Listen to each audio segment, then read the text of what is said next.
Welcome, brother. Thank you, It's man. uh it's pretty amazing to have you here, man. I've been doing this podcast for quite a while now, and I remember, talking to you about it just as an idea, kind of like as a vision. And I think this will be like episode 33, 34, or something like that, man. And one of the beautiful things that has come out of it is this space that I get to create with people that I don't know, but also people that I know very well, like you. And we get to go deep together. And we have many times already. And it's just really nice to have like a dedicated space to do so, you know?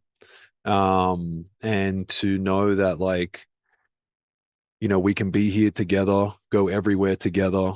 Um, and know that no matter how well we know each other, there's still like things to explore. And so I've had so much fun doing that, and I'm just really happy to have you here. So for people that are perhaps listening to this, this is my good friend and brother, Tyler Robinson, and he is someone in my life that I consider a brother. Um, we have been through so much together, both as men and also as couples, meaning that his wife and my wife and us, we've been through so much together, man. Um, we have been through so many phases of relationships together. We've been through so many phases of life together. And Tyler is one of few people in my life that I can call when I don't have answers. And he can share things with me that bring me peace, bring me back to my heart, and I'm very thankful because there aren't too many people in my life that, when I don't have answers, actually can give me some answers. And so I'm really excited for you all to hear from him because he's such a special person. And so, Tyler, welcome, dude. Love you, brother. So happy to be here.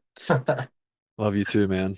Um, and so, I mean, let's kind of start off like before we kind of get into like your life's journey and stuff like that. Just take me into your world now, right? Like what's going on right now? What are you up to? What are you excited about? What's perhaps challenging you? What's going on? Yeah, I have a lot going on in my life, and it's me chasing a bunch of different things is really what it comes down to. First and foremost, I'm chasing Wolfie, our 15-month-old son, which is the most fun kind of chase I could ever ask for, and also challenging and super rewarding and so deep and silly. And it's really a blessing to step into a more childlike state more often with him. It's been amazing. Like, so surprisingly abundant in what it's bringing for me. And so that's sort of priority number one, which is, maybe a tie with priority number two, which is taking care of Lauren, Lozo, my wife, and just keeping the household together. That's not as much of a chase, but it's a beautiful thing. And yeah, you're right. I'm thinking back. Talking about it now with you brings me back to talking about it with you, I don't know, 6 years ago, right? Where things were a lot different and evolution hadn't happened all the way yet to where we are today. And I feel just grateful to be looking into your eyes right now, having this conversation. We've had some insane conversations together, some beautiful memories together. It's one of those things of life, right? Where it's like, I think, people want relationships to be easy all the time, and they want relationships to give them what they want all the time, and they want to instill like their opinions on the other person and all these different things, right? And it's like relationships are fucking hard, bro. They're so hard, dude. And so to have brothers and sisters to like help navigate together. You helping navigate mine and Kat's relationship, and Kat and I helping navigate yours and Loza relationship, and so on and so forth. And again, like you said, to be able to reminisce and look back and see where we are now, just how thankful we are for each other to, during those times that are challenging, that are necessary challenges for us to get to where we are right now. It's nice to have people to go to, man. It's nice to have brothers and sisters to lean on. You know what I mean? Yeah. Um, And so, yeah, man, it's nice to look into your eyes too. Yeah, and I feel like part of the reason that it feels like such a blessing to me is because I realized that community is something that community and support, which used to be the heart of the fabric of life, has been sort of whittled away, and to be able to have just full trust and the ability to be held by another man, by another couple is just, or by anyone really these days, is just so, so important. And our relationship has facilitated that for you and I, and for Lozo and Kat, and then for many other people around us. Because as we've honed our ability to have those conversations together, those seeds have kind of spread out, and it's been really rad. Yeah, it kind of brings up for me like both sides of it, where it's like it takes someone who is courageous and vulnerable to be able to ask for help and ask to be heard and ask to be held. And then it's really nice to have someone like you said, or some number of people, um, to be able to fully trust, knowing that they love you and they have just um, the most beautiful things for you, right? Yeah, That they in every way are not looking to steer you in any direction besides love, and besides truth, you know. And it is just amazing. It really is amazing. And I really want that for everyone, you know. I really want everyone to realize that if they don't feel like they have it, they do. They just haven't really opened up to allow it. You know what I'm saying? Um, and it's just such a beautiful thing, dude. It really is. So, um, as you're talking about Wolfie, your beautiful son, dude, like, what are some things that like you thought before you had Wolfie, like, man, like this is what it's going to be like. These are going to be some challenges. These are going to be some beautiful things, or whatever it is. Like, what are some preconceptions you had that maybe like you were like, all right, I was right. But what are some preconceptions you have that maybe like were a little bit like different? yeah. I'm not good at preconceiving things. Or maybe I've just given up a little bit of my ability to do that. But so things I thought would happen is that my sleep would be ruined for a long time. Um, and Lauren, Lizzo and I have been very blessed. Wolfie has been a champion in terms of sleep. There have been some times where like we're banging our heads against the wall trying to figure out how are we going to get some sleep, and fortunately those are in the distant past for us. So that was one thing that I preconceived that was not didn't come true. And I guess that was maybe more like let me expect a work like a a negative outcome, and I was surprised to the positive. um I knew that my heart would expand having a son. I wasn't ready for how much my heart would expand towards Lozo. Mm, I just like my ability to love her, or the way I feel love for her is just multiplied now with her as a mom. Like her as a mom is the best thing I can possibly witness. It's the most beautiful thing. And I just fall in love with her over and over again when she's holding him and kissing him and whatever, cleaning his diaper, wiping his ass after he takes a shit. It's just, I don't know. I wasn't ready for that, and I'm so yeah. glad that it's here. Um, Another thing that's been really cool that I didn't expect, um, I expected tension, right? Because the challenge of focusing on another being, and then you kind of let yourself go a little bit, and everybody's kind of a little bit lost in the soup. Um,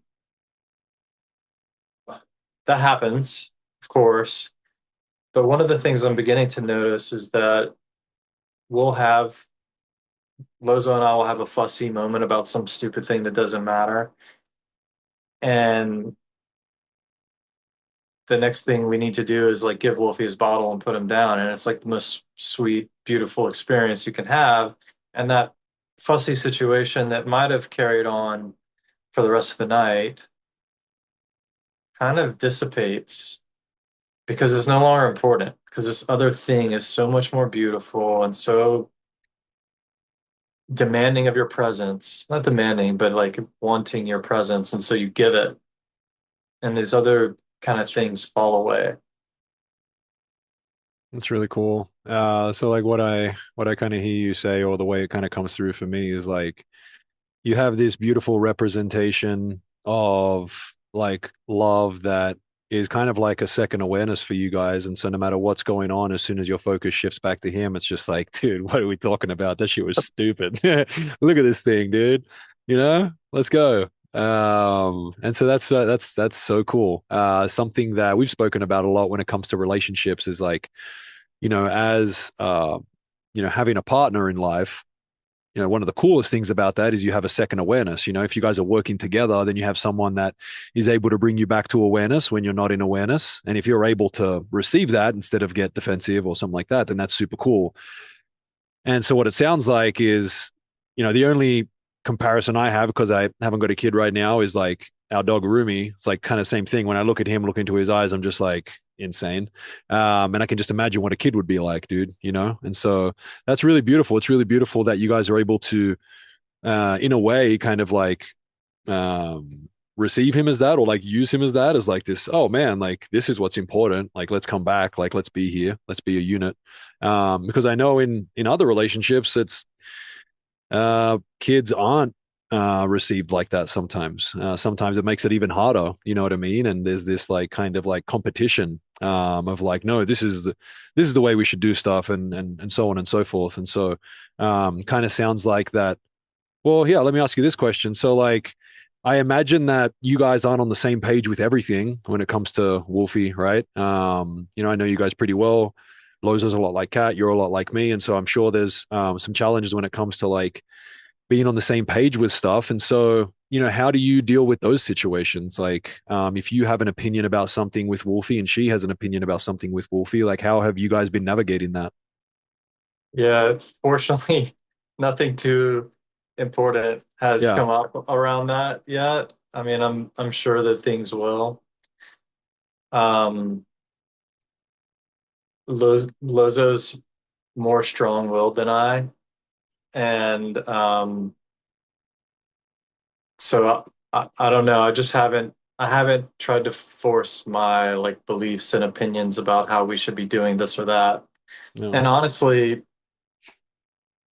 I think that we can get caught up into like,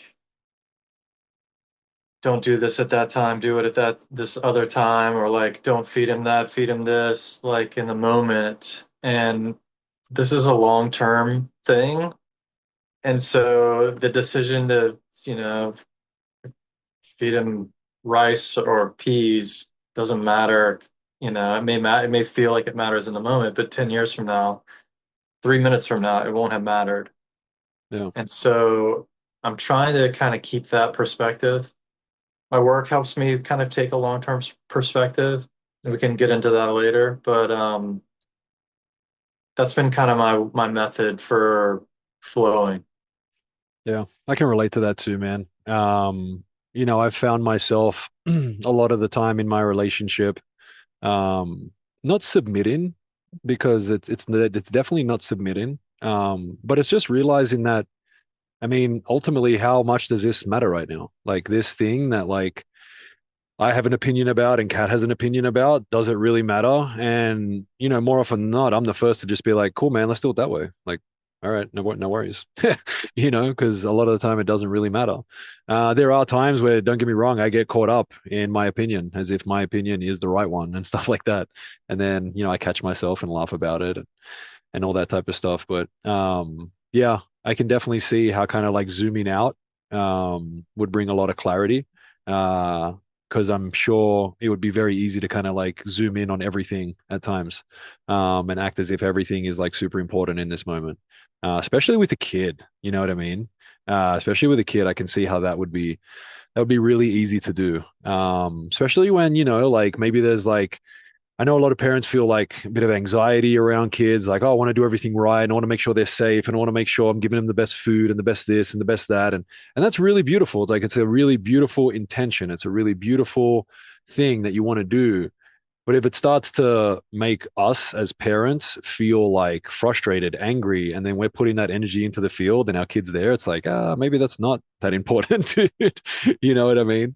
Um, and so, yeah, yeah, I mean, think about that all the time of like, because kids until they're a certain age are just absorbing everything, right? And so if I or we are constantly approaching him with anxiety or fear or anything other than like love and safety, that's getting programmed in, and it's unavoidable to give, some sense of wanting to survive, right? It's unavoidable to give that to him. yeah, But so that's one thing, like carrying that in my mind as we're together is helping me sort of just relax my tone and yeah, allow, if Lozo feels strongly about don't go over there, watch out, I'm just gonna flow with it and realize that I love him. I don't want him to get harmed, and neither does she. And so we're coming from the same place, yeah, for and sure. we're going to have different ways of bringing the same love. Yeah, That's okay. yeah, yeah, yeah. I mean, I'm really just enjoying talking to you about this. As you know, Kat and I have been talking about kids and stuff like that, and it's something we're definitely going to be putting some serious energy to, towards the end of this year and stuff like that. And so, a little part of me wants to learn from you guys, and I have been learning from you guys and Diego and Mel and Ramez and Anissa. And again, wow, how grateful we are for that. Without you guys, do we even come to a place where we want to have a kid? I don't know, because the only experience I have is the experience where this is the reality, right? And so, but it's great. I mean, even in that essence, dude, how cool is it to be able to come together and talk about these things and guide each other? I have six of the best, yeah, six of the best teachers. I had to count that for a second. Six of the best teachers in you guys, and then obviously my parents as well. But, and And so, the, yeah, the kids, man, the uh, kids, the kids are the teachers. That was one thing I realized before we had Wolfie, before there was even a thought of having a kid with Lozo. I realized just through my nieces or my niece and my nephews, who I have four nephews and a niece, just like how brilliant these kids are in their mirroring and like how much they have to teach us, and which is a complete, almost like revolutionary shift in the way that kids are viewed from regular society. Um, I just noticed I just noticed that the way they pick up on energy is unbelievably attuned, and the way they do things is in the perfect way to bring up the perfect thing in the parent or the adults in the room, right? And and so that's like when I look at Wolfie, I'm just like, what do you got for me today, bud? yeah, Let's do this. yeah. I think it's a perfect representation of the whole learn, teach space. Because I think it's definitely the twofold, right? It is that, you are the teacher, but you're also learning, and he is the teacher, but he's also learning. But to be able to hold that at all times is beautiful. At the same time, I'm sure challenging, especially with like the parental instincts that come in and wanting to keep everyone safe and all that type of stuff, right? Um, because I can just imagine, dude, him looking at you and just being like, let me go over here, dude. And you're like, I don't know about that. But yeah, no, that's super cool. But it's a very important point, right? It's a really important point. I think, we grew up with parents that loved us so deeply, but at the same time, and I'll just speak for my parents. It's like, I'm sure on some level they looked at me as someone that was teaching them something, but at the same time, I think based on how they grew up with their parents, they felt that, we are the teachers and we are the molders and we will do what we need to do and obviously love them very deeply. But this whole idea of like the child being the teacher, again, I could be completely wrong, but it feels like something that has really gained more, let's just say, light and energy recently. And I think it's really beautiful because it's so true, especially with what's going on in the world today. We could all use a lot more child energy and a lot less judgment and all that good stuff. And so, yeah, like I said, it's been really amazing, watching Diego and Mel and you and Lozo and Ramez and Anissa with your kids because, I think all of you do a really good job at holding that balance. Um, and I think you brought up another really good point that I think is important for people to hear is like you can't not fuck up, right? Like we're gonna be like this idea of like, oh, I don't want to program my kids with shit. We're all gonna program our kids with shit. Like it's inevitable. It's part of life, dude. It's part of the cycle, right? And so like instead of being afraid of it, this is how I feel anyway. Instead of being afraid of it, instead of being scared of it, just continue to come back to the fact that you're doing the best you can with the awareness you have, man. You really are. And no matter how much you love them and no matter what you do, they're going to have feelings of unworthiness and they're going to have feelings of all that stuff, dude, that we had, right? But they're also going to have you as a parent to remind them, which is a really beautiful thing, dude. Yeah. Yeah, for sure. I mean, I think that somebody gave a description of being a sturdy parent, which means several different things. It means that sometimes your boundaries are inflexible, right? I'm going to stay sturdy on this thing, this rule, or whatever it might be. It also means that you're there when, and you're an immovable force when they need you to be. And so I really like that word, sturdy. It's not a word that you think about very much unless Yeah. you're on something wobbly. Yeah. Um, I'm interested to get your thoughts on this, and it's a challenging subject, but we're up for the task. So I was listening to something the other day, and they were talking about it was a father, and I really enjoyed what he was saying. At the same time, he was talking about something that I'm still like unclear on and how I'm going to approach things, right? So he was talking about his son went up to they're still young, dude, like I think like 4 or 5, something like that, and went up to the sister and just smacked the shit out of the sister, dude, right? And then the father went up to the son and gave him a smack on the bottom and then spoke to him and said, look, like you don't hit women, you don't hit your sister. That is not how you do it. And the reason that I hit you, knowing that I just told you to not hit your sister, is because you need to realize that with actions like this, there are consequences.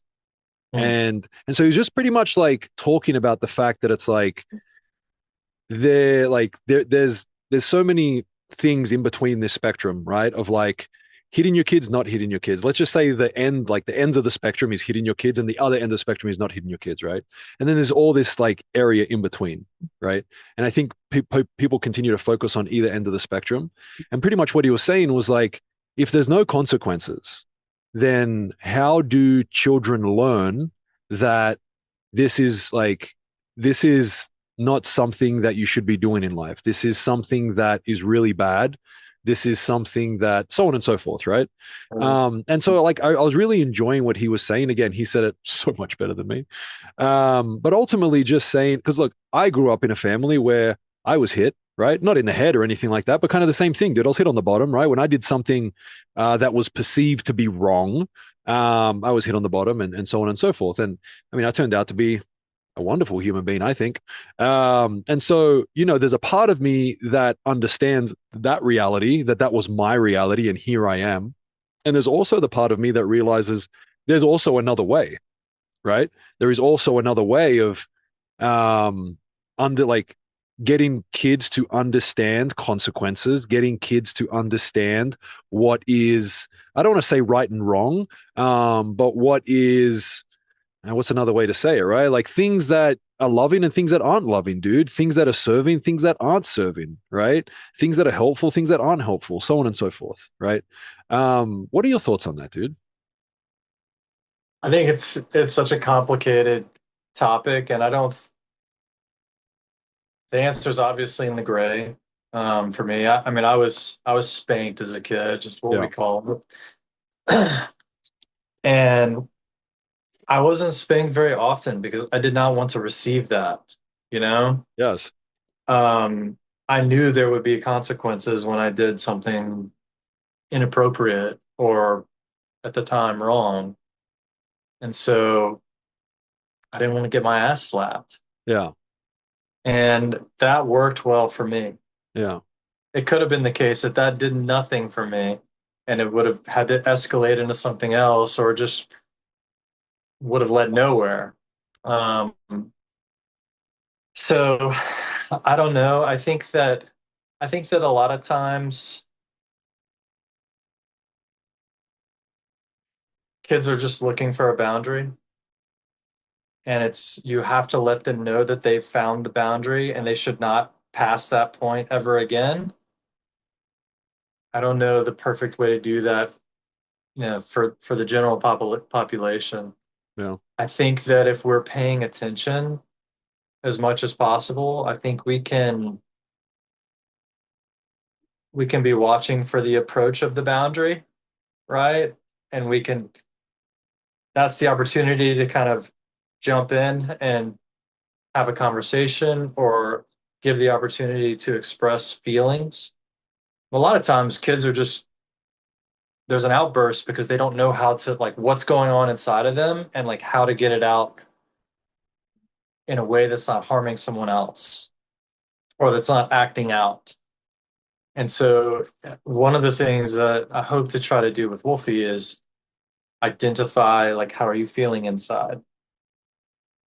'Cause that way, if he's going to rear up and slap mom or me or the dog or anyone else, a friend or a potential future sibling, if I can catch the hand and say, hey, let's talk about like what's going on. How are you feeling? And if he's like, I'm mad, then we can explore that because I think like if I had the ability to name my emotions as a 30-year-old, that Hmm. would have benefited me so much. I'm only just now learning how to do that now, Yeah. you know? Yeah. And that's no knock on anyone. It's just Yeah. kind of like, wow, this is like a realization for me that, and that may not do anything for Wolfie, Yeah. but it's one of the things that I want to try in my long-term view of our relationship. Yeah. That's really beautifully put, dude. The whole kids are just looking for boundaries in a way. I really enjoyed that. Um And yeah, it's a hard one, dude. It's it's definitely not going to be something that I want to do. Like I don't want to hit my kids, even though I was hit as a kid, or spanked, whatever you want to say, dude. Um, and like I turned into a great person. It's not something that I want to express as a father. I don't know if it'll ever happen. But it was just interesting to hear that perspective. It was interesting to hear someone spanking their kid not from a place of like emotional imbalance but from a place of just like a lot of like clarity and like teaching, you know what I mean? And like as soon as he spanked him, it was like, I want you to know I love you. And like just pretty much like using that as just like again like the boundary, like now you hit the boundary kind of thing, right? Like this is the physical repercussion of you knowing that you hit a boundary kind of thing, right? Super Yep. interesting. But yeah, definitely wanted to get your take on that. One of the as we're like talking about it now, I'm like remembering back in the day to like how it would go down, and I think it's worth sharing because my dad was wise about how we were spanked. And there's a funny story that I'll also tell. It's like I'm so glad we were spanked as kids because now we have this jewel of a story. Um, but it was always go to your room and I'm gonna come in there in a minute with a paddle or whatever, and we're gonna do the spanking. And so by doing that, I had time to myself to process or to have fear about what was going to happen. But either way, like I'm thinking about like something occurred and now there's this thing I'm about to experience. And and my dad also had this opportunity to like if he was heated to cool down, take a breath, and like him and mom could talk and whatever else, and my sister could, if I had hit my sister or something like that, she could say, "Oh, it's actually okay." So there was this time for breath, really. And I think looking back, I'm not sure if that was on purpose or not, or what the intention was, but it really, I think, helped learning come in because it wasn't as much of a reaction as it was like, okay, now you've done this, now I'm gonna do this, right? Yeah, yeah. And the story is one time my youngest sister Lauren had done something, or maybe it was both of my sisters had done something, and my dad sent them to their room, and he took, I don't know, his normal few minutes to go back there. And when he opens the door to go in, they both start giggling. And he's he's like, "What's so funny?" And they're like, "Nothing." And he goes to spank Lauren, and he spanked her, and it was just this thud, like hitting a pillow. And she starts cracking up laughing. And then he starts cracking up laughing. And she had put on like every pair of like shorts and panties that she had. And it was It's this sad. beautiful, creative way to like shield herself from her It's spanking. And sad. it was that was it. Everybody melted and the thing was over, whatever it was. That's hilarious. And That's I mean, hilarious. that probably comes up, I don't know, twice a year in our Yeah. family. Cat, dude, Cat has the best stories of along those lines. And so Kat's mom would get angry about something, right, when she was a kid, and Kat's dad would be the one that would go take care of it, right?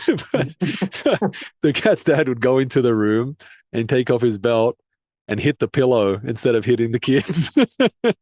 Amazing. And just be like, and tell the kids to like make noises. So the kids would be making noises as he was hitting the pillow. And he'd just Oh, be like, insane, man. don't tell your mom. And what did Kat learn from that? It's a great question. We'd have to ask her. We'd have to ask her, dude. It was great. Oh Unreal. my Like, God. what beautiful grace. Oh, dude, insane. Insane. Yeah, Her dad was beautiful, man. He just didn't have it in him, man. There's no way. Just didn't have it in yeah, him. yeah, Um, and so kind of moving on from that, I'm sure we'll touch on that again and stuff like that. I'm sure it's going to continue to come up, but just because it's such a big theme in your life right now, obviously, you being a father, but you weren't always a father, T does, yeah. Um, and so what we have, man, like I said, we've been on a journey together, and it's been cool because like it seems as though like we're mirroring each other in some ways on our journey, right? And we have a lot of wisdom for each other in different parts. And there's been this big theme for both of us in our lives of transitioning from mind-based living to heart-based living, right? And it's not that the mind isn't involved, but the mind is the servant to the heart instead of vice versa, right? And so, like, what does living from the heart mean to you in everyday life? Not so much in theory, but like in practice. Yeah.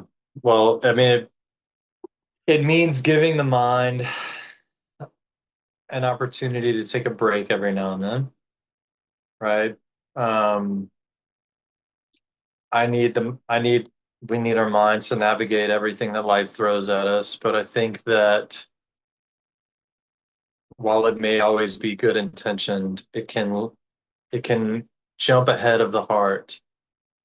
And and for me, what that means is when something challenging happens, really trying to get a grip on like how can I navigate this situation with love or like in a way, if it's not a situation where love is the appropriate thing to express, how can I navigate this challenge with just a warmth?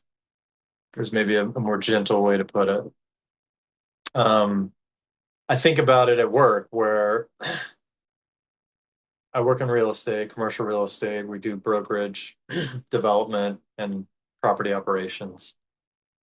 But really, what we do is we manage people's feelings and emotions, whether it's excitement about doing a thing or annoyance about something going wrong. Um, and so, and what I get to do is I get to lead other people, the people that I work with. I'm sort of a people manager in my bit in my work. I've sort of stepped out of the day to day of real estate. I get to navigate these situations with them and share with them like how would I do this? And what have I seen before and how has it played out in the real world and like how would I do it differently?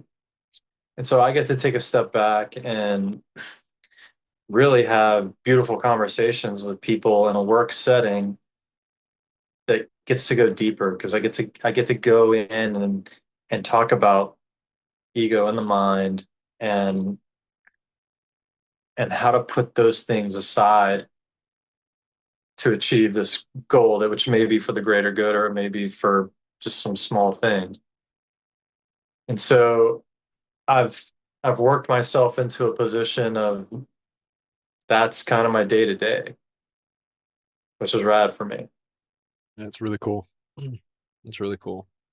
I can see how you've attracted that into your life for sure, dude. And it's got to be super cool. I think it's something that like is kind of imperative in all business, but hardly any businesses like create a space for that. I feel like it should be a role in all businesses. There should be like a chief energy officer or something like that, right?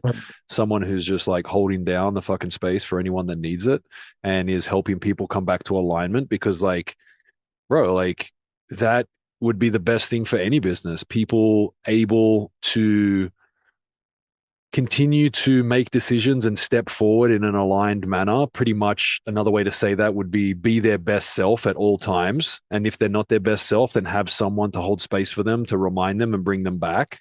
I mean, that would be epic for all businesses, you know? Yeah, I mean it's true that when we are our best self, we're able to serve others in the best way, right? And my business and most businesses are about serving other people. You're selling them something, you're serving something. Um, and if you're helping them navigate something, you're serving them. And so it really does take at least someone there to help others be their best self along, just along the way, along the trail as, a tree may have fallen across the trail and we need to help each other through. That's one of the things that I love about what I'm doing now in my work. And so, like, I asked you, like, living from the heart and that type of stuff. And I want to ask you a question that kind of comes up for me now. It's similar, but it's different, and it's definitely different for me. Like when I ask this, I see the subtleties in it, and I'm sure you will too. But like, how has love changed for you in your life? Like, how has the ability to love changed for you? How has the ability to receive love changed for you? Um, yeah, tell me more about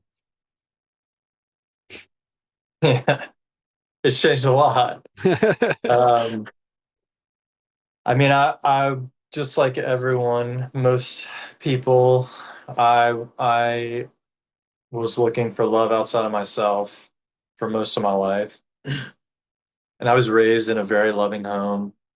I always had a support system and a safety net in terms of being loved and supported. And so I was sort of given an advantage in life when it comes to the experience of love because I had it from day one. Um, but life has this way of just programming you and showing you this alluring tale of like, hey, everything out here is where you need to receive from, and you need to buy this or do that, and then you can feel love. And yeah, I just I don't really feel that. I don't connect to that anymore. I mean, I do. I still love things and doing things, and I love achieving and all of the worldly offerings.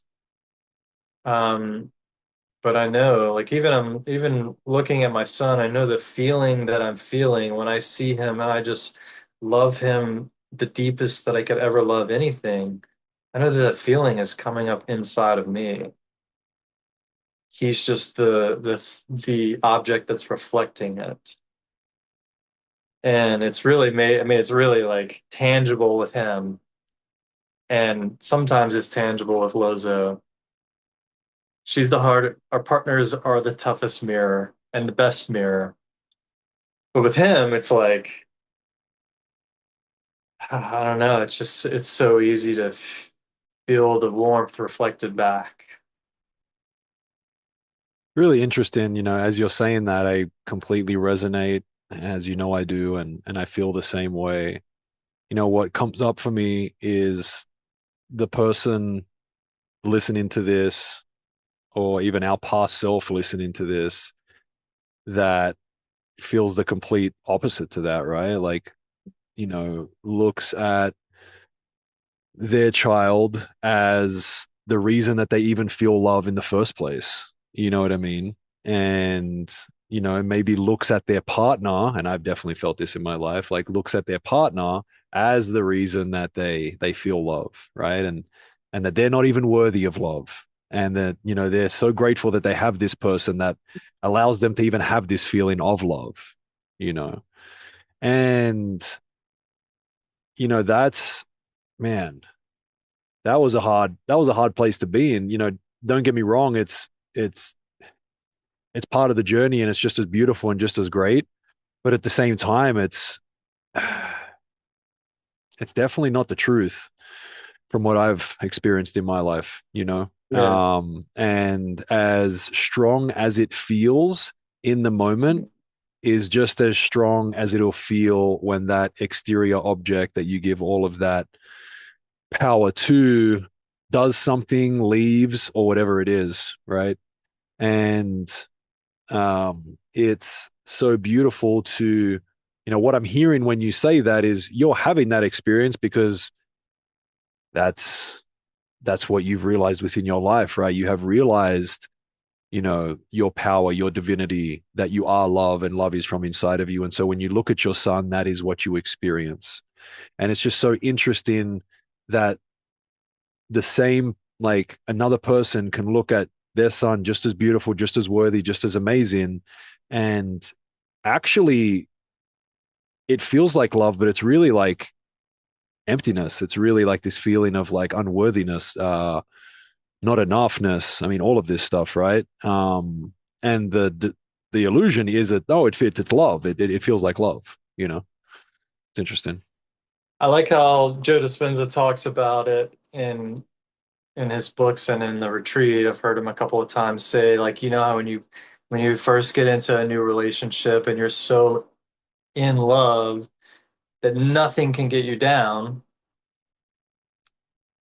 and you're just feeling so good about life and everything's rosy, and then that first argument happens or something goes wrong, and all of a sudden you're not in that feeling anymore. But really, all that happened is this something in this person was reflecting something in you that allowed you to experience this feeling for a prolonged time. And it wasn't coming from them, Yeah. it was coming from within you. And so that like, it's just I don't know, it's an important shift in thinking about love. And when I think about that today, it feels like second nature. Like when I look at my wife and I feel in love with her, I'm just in a state of love. And it's therefore easy to go deeper into that love with her. Did you have an experience or experiences in life that like showed you that, or was it just conceptual and it's just conceptual? It just makes sense that way. Like, did something, because I'm guessing, I mean, as you said, you didn't always like love that way. You didn't always feel that way, or you didn't realize that that was love. You didn't realize that love was always coming from you. Do you remember, like, was there an experience that you're like, holy shit, it's coming from me? You know what I mean? Like, it's inside of me. Yeah, Uh, man. Yeah, there is. yeah. There is. There is. So, and it kind of goes to my like my journey into the heart, I guess, is would be a good way to call it. Um, Lauren and I were having like I wanted out. I wanted out. I could not do this for another day. And this will tell you kind of where I was at that time. She was like, "Can we just please go talk to a counselor or a therapist?" And my response was like, "No, it was exactly, I'll go because you need it." And it just kind of gives you a glimpse of where I was at that moment. And yeah, she needed it, but I needed it. I like was craving it. And so we started seeing someone, talking to someone, and it just what it ended up doing for me was unlocking this like journey into wanting to know myself. Because I realized I had gone through life until I was, in my 30s and I didn't know who I was. I didn't know myself at all. And I definitely didn't know what was going on inside of me. Um, so we started that path, and then sometime not too much later, we got invited to go to a mushroom ceremony. And I didn't even drink until I was in my mid 20s. I'd never had my first drink, and I'd never done drugs. And I read Michael Pollan's How to Change Your Mind, and so I got interested. And then when this opportunity came up, it's like, yeah, let's do it. And my experience, it was cool and crazy, and all the things that come with a psychedelic. But my experience was just this feeling of bliss, beauty and bliss. And there was another woman in the room, and she was bawling, crying the whole time. Lauren was next to me. She was having her own experience. And I was aware that these things were happening, but I just kept feeling like, oh my God, oh my God, oh my God. And my takeaway was like, oh, that was just inside of me. And this thing that I ingested, just open the door and let it out or let it come up. And so that was like the physical shift from a subjective thing to like actually experiencing it. Oh, yeah. Huh. It's always cool to have these conversations. I learn something new every time. Learn something new every time. But Yeah, yeah, and it was really like I mean, as far as Lauren and I's relationship yeah, goes, and really our personal feelings, we were at a bottom, you know, as individuals and especially as a couple, and it took going there to, open me up to that experience. it's really cool. Mhm. And so that kind of brings me to another what I feel is kind of like really important question that comes up for me because it's very dear to my heart. Because I've been through many relationships, man, and they've definitely taught me so much. Um, and so like, and we've spoken about this a lot, right? Like relationships are challenging. Like you said, our significant other is our most challenging mirror, but one of the best mirrors, dude. And that's why it's so challenging. You know what I mean? And it's easy to just be like, fuck it, I'm out, dude. Where's the door? Right. And I did that so many times in so many relationships. And I'm not saying that that was wrong because it brought me to where I am now. And I would rather be nowhere else, dude. At the same time, I think that, well, I know that. I mean, I lost myself in many relationships, dude. And then I found myself, and then I lost myself, and then I found myself, and all this shit, right? And so, you know what? I know you went through similar stuff. And so what changed for you? Meaning that like why did you not walk through the door when things got hard? Why were you not like, fuck it, I'm out? What changed for you? What did you realize besides the psychedelic experience? What were some things that started to really um, hit you hard, and you were like, actually, I don't think that's the direction I want to go anymore. Yeah. Yeah, I mean, I did the same as you. I've been in many relationships. I've been in many like longer relationships. I was kind of a serial monogamist. And that was just, I don't know, that was the pattern. Like it's great. And then all of a sudden it's not, so I'm going. Easy. It's an easy thing to do. Yeah, You know, I mean, it's hard and it definitely adds up. Like you get calloused. Um, but man, it's so much easier than like looking in the mirror and saying like, what am I doing here? And yeah, why? Like, what do I want here? yeah. Acutely easier. Chronically, probably not. 100%. Yeah, 100%. yeah, Yeah, I mean, one of the things when I started like looking internally was realizing that I didn't really love myself. And it was only through that realization that I could then like make changes and like kind of love myself as I am just because I'm here. And obviously it's not like oh, this realization happened and so therefore I did it and I've done it every moment since. But it was this process that unfolded that was like, oh, look at this. And here's why, you know, this thing that you experienced or this pattern that has been kind of passed down explains why this is your pattern, right?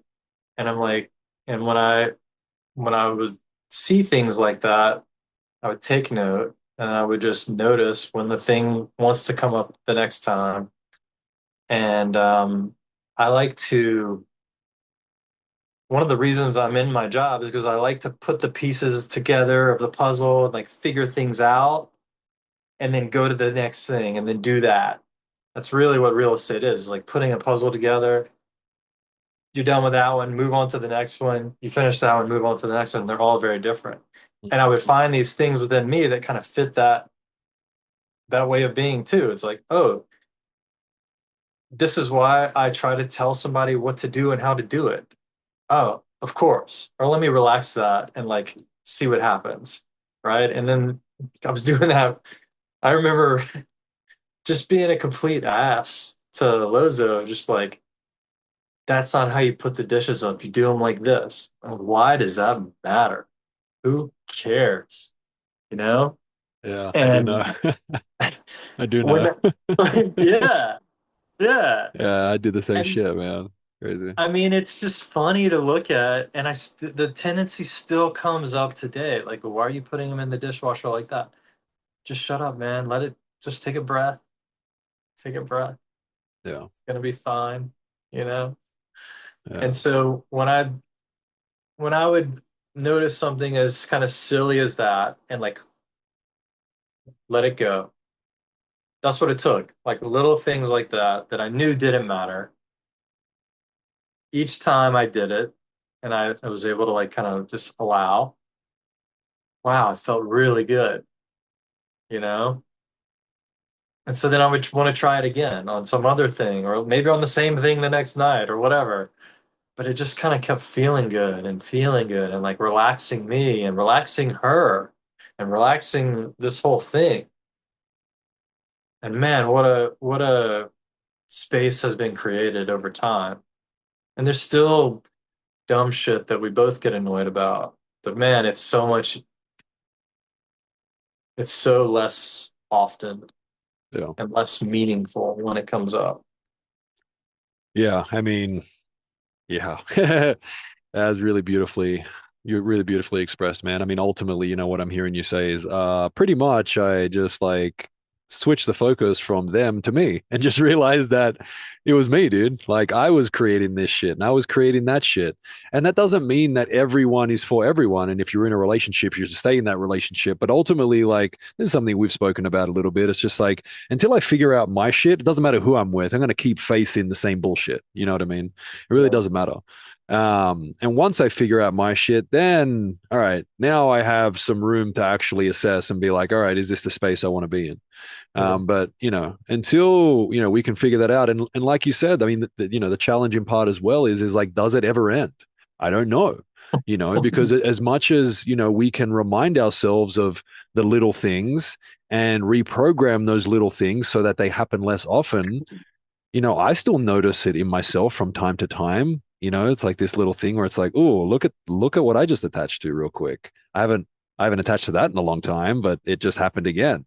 And I think in those moments, a lot of people want to feel into this idea of like, oh, I'm going backwards, or like, stupid shit like that, man, which again is another little thing to laugh at. Like, dude, what a crazy thought, right? I'm going backwards as if there is a backwards.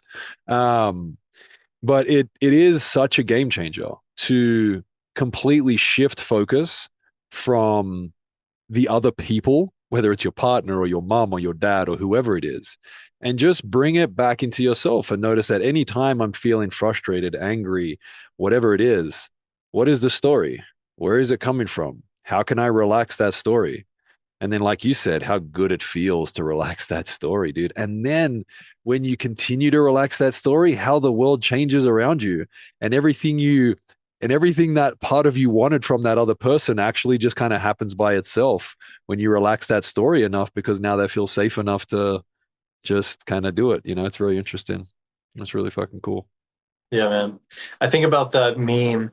You've probably seen it. I'm sure people have seen it. It's like a photo of like a galaxy or Yeah. some, and it's like you are here whining about not getting your way. And it's just like, okay. Yeah, it's a good one.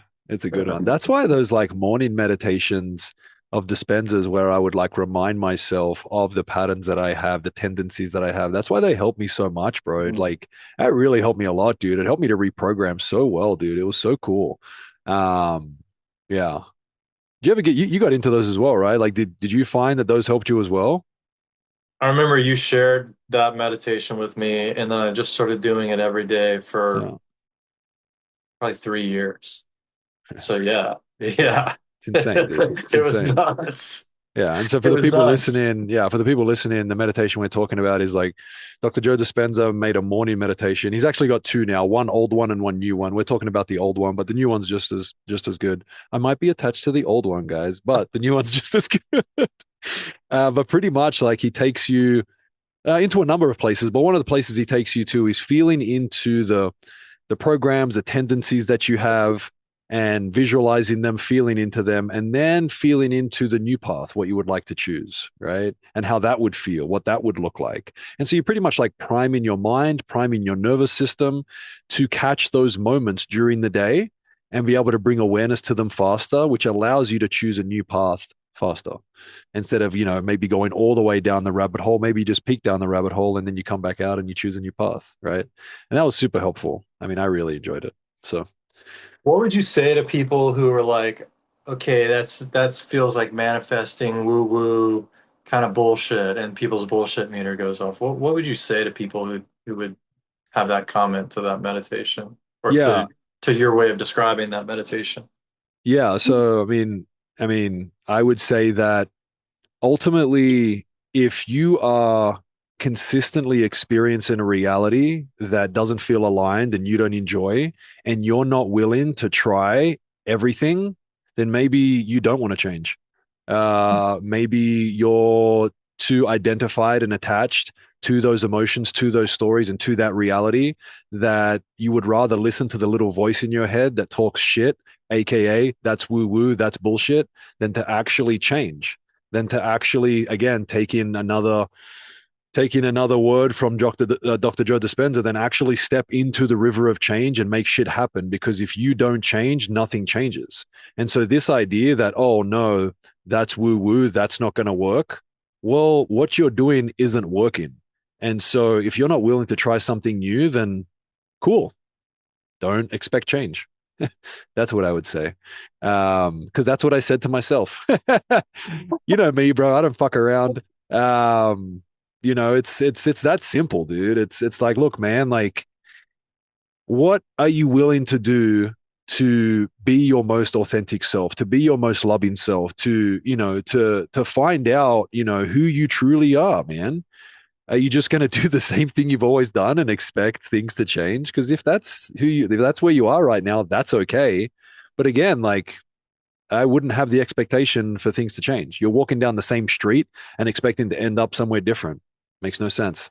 Maybe you have to take a left and a right somewhere, and maybe you'll end up somewhere different that way. But if you're not willing to take that left or take that right based on, like, those are the stories we're talking about, right, dude? Like, they're the stories that don't allow you to change, right? And so bring awareness to those stories that don't allow you to change and question your beliefs, dude, because they're beliefs. That's what they are. Like, beliefs are, I don't know, so I'm going to pick this thing. And so ultimately, what you're saying is, I'm going to listen to this voice that doesn't know. How about you just get curious and start to experience new things and see what happens? I could keep going, Biggs.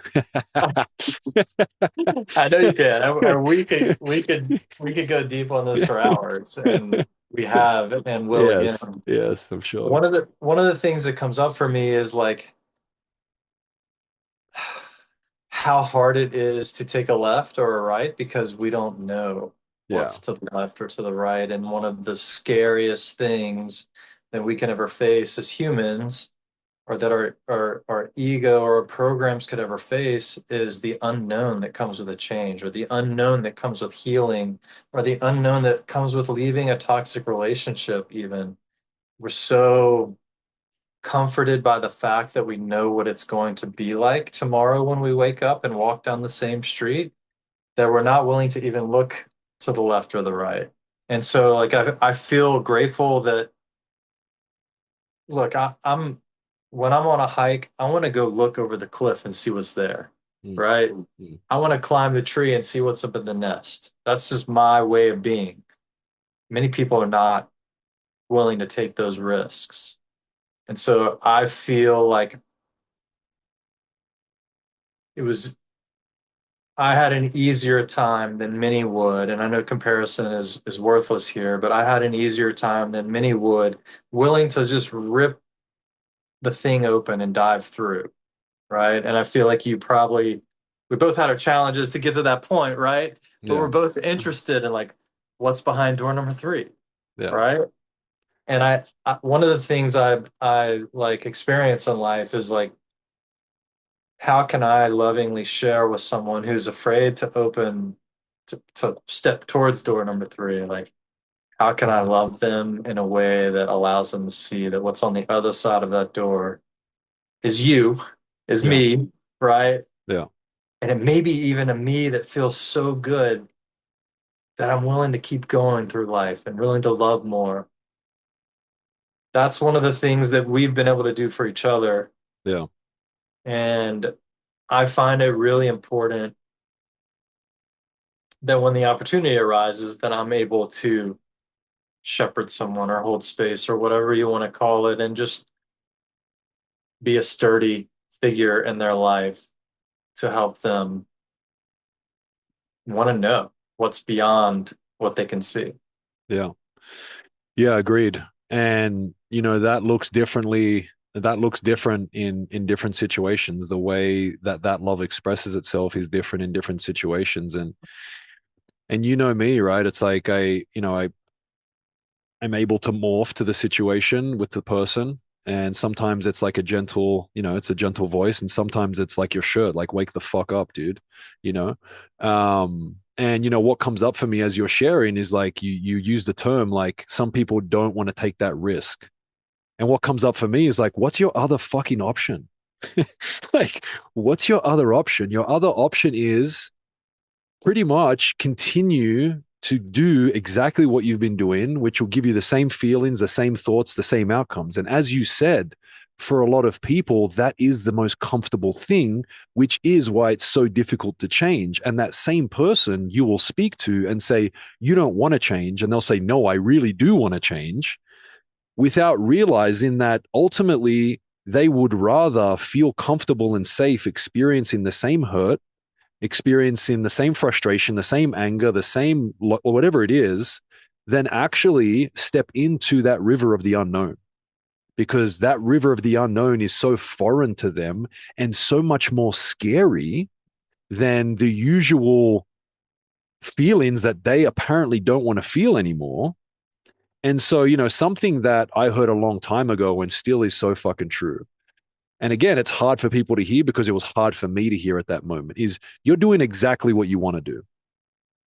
You're doing exactly what you want to do in every moment. And what I mean by that is that if you really wanted to do something different, you would do something different, man. And so it just takes us getting to a point where we are like, I'm done, bro. I'm done walking that street. I need a new street, dude. Where's the new street? And there you go.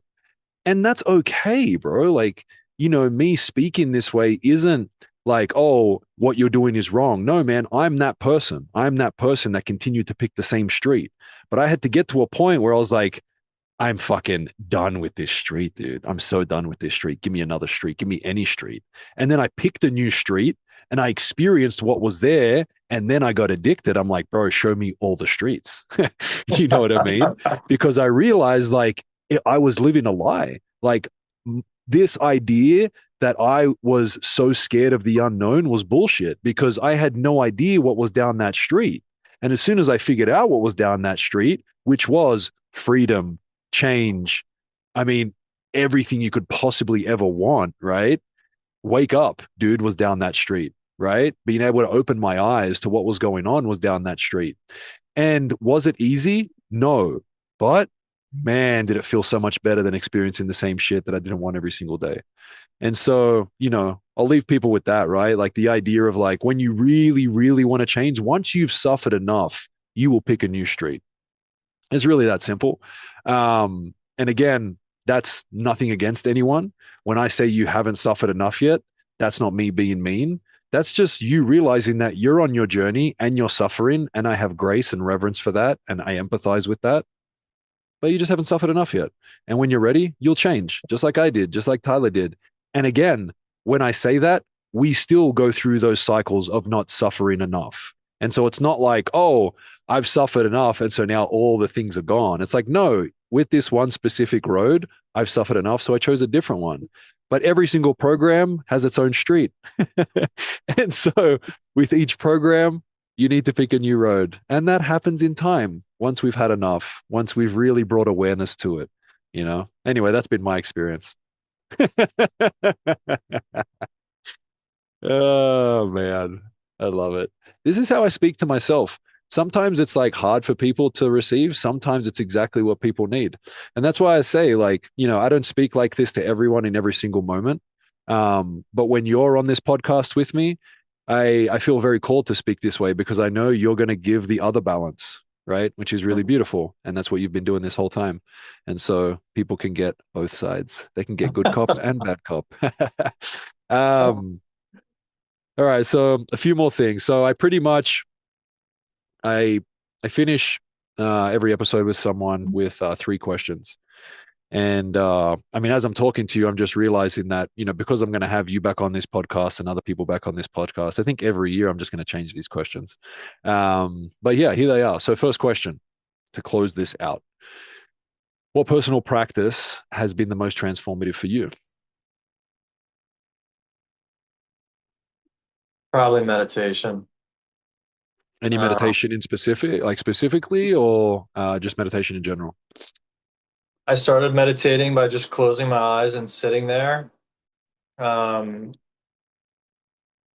and what that did for me is create a little bit of discipline where there was none before in creating like a morning routine. But I now, when I'm meditating, I'm doing a probably a Joe Dispenza meditation. I like generating abundance. I like Blessing of the Energy Centers number 10, which is all about loving from the heart. Um, and there's a few other ones that I really like too, but those are Yeah, kind of number three is super cool, I think, for people first getting into it because it has an explanation about what the energy centers are as well. So if you're going to get that one, get the explanation and get the energy centers number three. That's a really good intro one, I feel. yeah. Well, what's cool about what I know he's doing this now with all meditations that if you buy one, an an introduction comes with it. It's like Oh, 10 cool. minutes and it kind of talks you through like, Cool. here's what we're gonna do, here's why we're doing it. So it's pretty rad. Sweet. I like to go and remind myself every now and then like what is going on here. Yeah. Yeah. I got you. Yeah, man. But Um, that's been one that like I've had profound experiences in meditations from time to time, and so it continues to be like a steady space for me. nice. Um, Second question. How do you stay open and loving when the world can sometimes feel heavy and cruel? Mm. I think that I think that the world has always been heavy and cruel if you want to see it that way. Um, I think about nature and like think about a jaguar attacking a monkey. That's fucking cruel, man. And heavy. Like somebody has to die just for this other thing to live. And so if I wanted to get caught up in like all the negative, heavy things in life, I could focus on them. And so what I focus on instead is like gratitude for what I have, who I have in my life. And even when things are shitty, when I'm having a bad day, when things are happening to me, I'm still grateful for the things that are happening to me because I know that ultimately they're bringing me somewhere that I need to be. And so gratitude is I guess my, the short answer is just being grateful. Gratitude, man. What a beautiful thing. What a beautiful thing, man. All right, last question. If you could speak to your younger self, what loving wisdom would you like to leave in their hearts? You're exactly where you need to be. I love how clear that was for you to answer.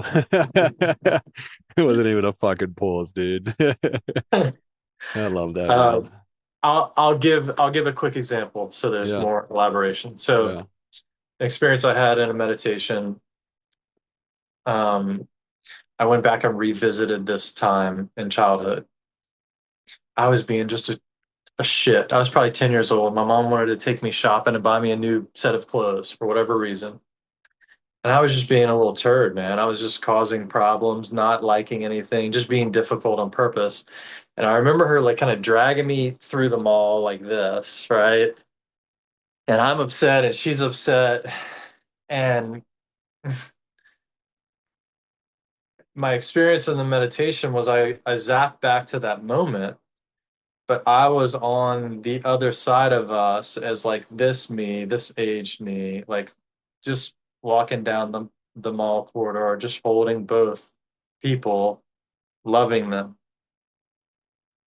And that was like it was automatically me saying to my younger self, you're exactly where you need to be and you're safe. It's really cool. When was that experience? That was probably 3 or 4 years ago. Wow. Yeah. Um, well, dude, thank you. Appreciate you occupying this space with me, man, and just like sharing obviously so vulnerably and lovingly and authentically as you always do. I'm really grateful to have you in my life. I know you know that. I'm really grateful to have you and Lozo as my brothers and sisters and my guides. And I look forward to many, many more experiences, but I also look forward to creating this space with you in this capacity at least once a year, man, so we can just continue to share our experience, share our thoughts, share our feelings, because I know just as beautiful as it is for me to receive everything you have to say, It's going to be really beautiful for other people too as well. And so I think this is us doing a great service to ourselves and to the all. And so thanks, man. Thank you, brother. It's good to be here with you. I love you, Yeah. man. I love you too, bro.